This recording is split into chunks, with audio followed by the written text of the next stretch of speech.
Greetings, everyone. I'm Mar. Once again, this is my opinion. Now we are in episode 5 of Everybody Loves Raymond Season 2 Golf.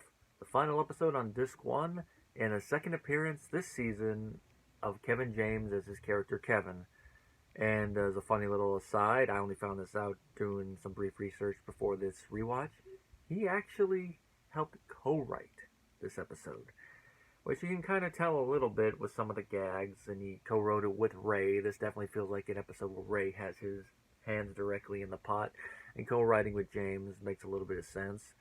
And that would also explain why James seems to be a little funnier in this episode than in the previous appearance as his character. The reason I say that is that he didn't really have as many gags in the previous couple ones. He had a couple of lines that were funny, but here he seems to be saying more stuff deliberately, like the tick bite, seeing a little bit more of his personality. So I guess you could say this is where his character Kevin starts to evolve into Doug, and then next season when we see him, he's playing his character Doug from King of Queens.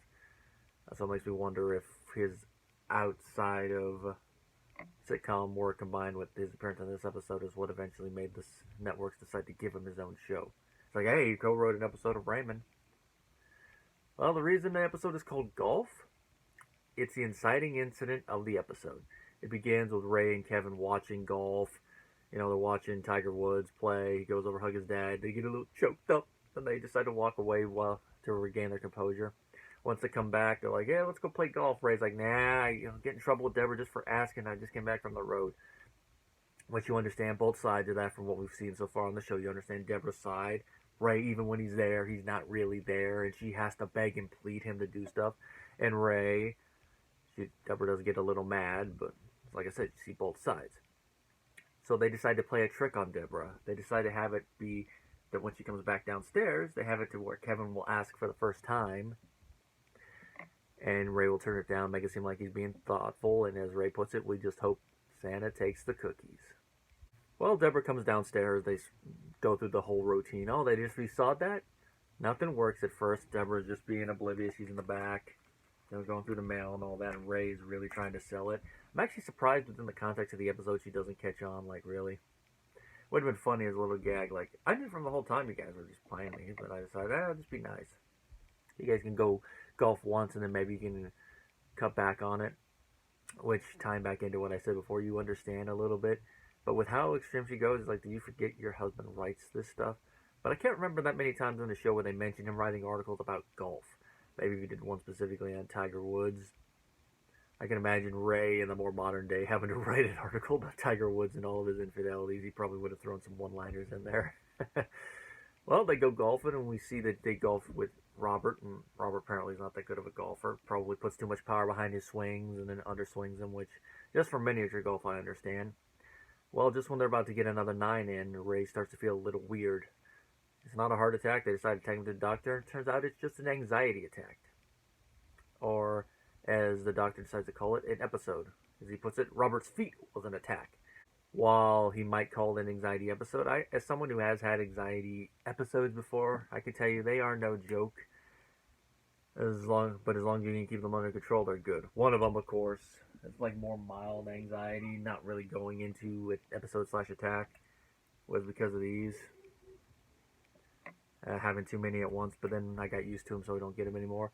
The other one was when I was in college near the beginning, and it had to do with the financial aid office giving me the runaround because of my specific circumstances. I'm not going to go into it, but that one's more like a brief anxiety thing just coming to the surface, not like how he's going, like, I'm feeling weird. Now, Ray thinks it's because they tricked Debra, which there is that possibility that it is because they tricked Debra. But I happen to agree with the doctor that it's more a long time coming from all those stresses you put yourself. You have work, you have the twins and all that. It was a long time coming. Long time coming, and his body just eventually decided to cack out and give him the attack. Well, in order to get over it, he has to do stuff to relax him. So the doctor says he go play some golf. Which, of course, the moment Ray hears that, he's jumping for joy. Well, Ray is elated because he loves golf, but at the same time, he's like, I don't know, the moment I tell Debra, as he puts it to the doctor, would I see a podiatrist or a proctologist to have a foot removed from my ass? Which I have to say is a valid question. Is like, which doctor would you go to for that particular ailment? Well, he decides to write him a note just to make sure that Debra actually believes him. When he tells Debra, at first she's like, "What?" And she sees the note, like, "More golf." And you can tell she's like, "Oh, all right." That she sees it like, okay, it's going to just kill up more of his time, but if it helps him relax and gets rid of the anxiety attack, we'll go with it. And once he's playing more golf, you really see that Debra is feeling the effects of it. Ray not being there more, playing golf. You know she wants him to relax, but at the same time she's like, he's not here even more now. But she's not going to say it because she doesn't want to put him into another episode.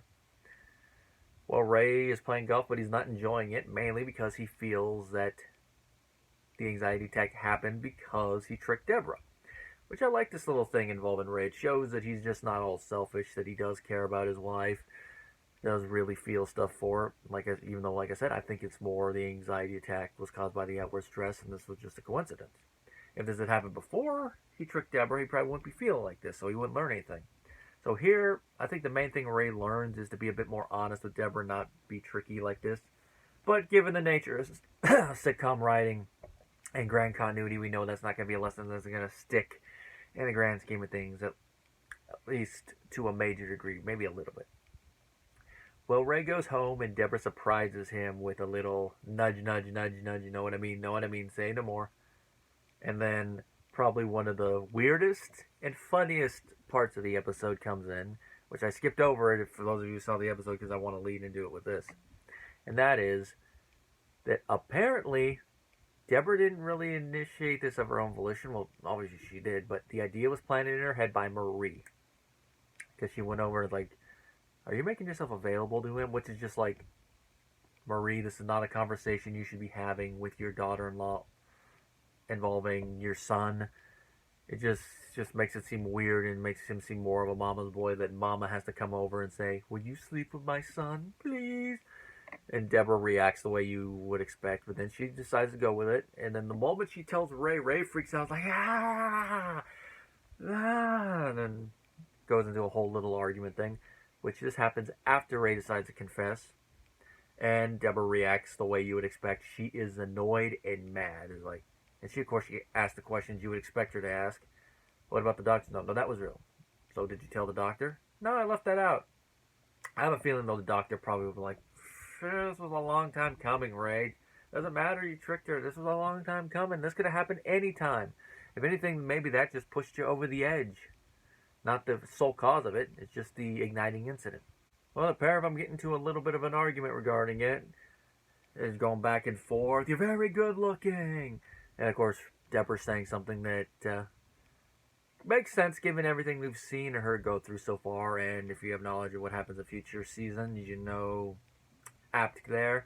Where is my episode? When is it my turn to have an episode? And of course, Ray reacts how you would expect. You're making fun of a mental thing now. But Debra's right with everything she's experienced so far and everything that goes up. She hasn't had an anxiety attack, at least that we've seen. But I think part of that is because she decompartmentalizes. I think part of the reason for that is she knows how to decompress, decompartmentalize, excuse me if I mispronounced that, to the point where it's like, let me anxiety, it's like, phew, let me anxiety out. I mean, it's still there and bursts, but he knows how to let it out, whereas Ray, he doesn't seem to have figured out a way to let it out all the way, like in a little bit of spurts, and then everything just... And also, they probably just are able to handle the anxiety and everything, all the other pressures differently. Like, Debra's able to let it in one ear and out the other better than Ray is. It's one of those individual things. Like, look at right now with the whole COVID temperature check things. Some people are able to walk in and be like, all right, you're good to go. Whereas other people, it's like, you got to sit and wait. Damn it. Everyone handles the temperature differently on a hot day in the middle of the summer. On the whole, this is a pretty fun episode of Raymond. Nice little insight into the marriage of Ray and Debra. Showing anxiety. Nice back and forth between the actors. Robert's only in a few scenes, but he's good in the background. Nice to see that he plays golf with his brother, but he can't get frustrated about it. And Kevin James showing a little bit more personality as his character of Kevin. I think this might be his last appearance as that character, or it might be his second to last. We'll find out as we keep going. Nice little writing from him and Ray. Directing, Alan's still in the chair. Second of 3 episodes she directed. And of the episodes on the disc, this is probably my favorite out of all of them. and it's another one that I never skip. So it's one disc, never skip any of them. Which, of course, shows that this season is on a roll because the next disc, I don't skip any of them either. In the next couple episodes, these next couple are also very fun and enjoyable to watch. Although one of them coming up does create kind of a plot hole, even though the gag for it is worth it.